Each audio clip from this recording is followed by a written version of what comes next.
কক্সবাজারের চকরিয়া পৌর শহরের একটি সড়কে বিপুল সংখ্যক জাতীয় পরিচয়পত্র পড়ে থাকতে দেখে হতবাক স্থানীয়রা। সম্প্রতি মধ্যম বাটাখালী মসজিদের অদূরে রাস্তায় ছড়িয়ে ছিটিয়ে থাকা এসব এনআইডি উদ্ধার করে প্রশাসন। এ ঘটনায় ৫ সদস্যের তদন্ত কমিটি গঠন করা হয়েছে। এরপরেই জেলা প্রশাসকের নির্দেশে চকরিয়া উপজেলা নির্বাহী কর্মকর্তা মোহাম্মদ আতিকুর রহমান তদন্ত কমিটি গঠন করেন। উপজেলা নির্বাচন কর্মকর্তা মাহফুজুল ইসলামকে কমিটির আহ্বায়ক করা হয়েছে। সদস্য হিসেবে রয়েছেন চকরিয়া থানার ভারপ্রাপ্ত কর্মকর্তা, উপজেলা আইসিটি কর্মকর্তা ও গোয়েন্দা সংস্থার ২ কর্মকর্তা। কমিটিকে আগামী ৫ কর্মদিবসের মধ্যে তদন্ত প্রতিবেদন জমা দিতে নির্দেশ দেওয়া হয়েছে।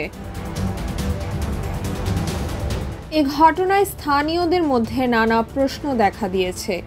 নাগরিকত্বের সবচেয়ে বড় এই সনদের এমন অযত্ন এবং নিরাপত্তার বিষয়গুলো নিয়েও জনমনে ক্ষোভ সৃষ্টি হয়েছে।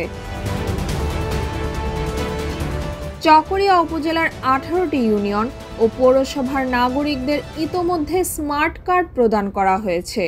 পুরনো এনআইডিগুলো জমা দিয়ে নতুন কার্ড নিতে হয়, যা নির্বাচন কমিশনের নিয়ম অনুযায়ী ধ্বংস করার কথা। প্রশাসন মনে করছে, নির্বাচন কার্যালয়ের অভ্যন্তরীণ সহযোগিতা ছাড়া এসব এনআইডি বাইরে আসার কথা নয়।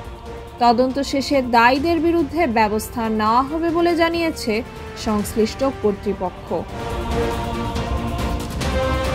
তাহমিনা রহমান, হাফসা, ঢাকা ওয়েস্ট।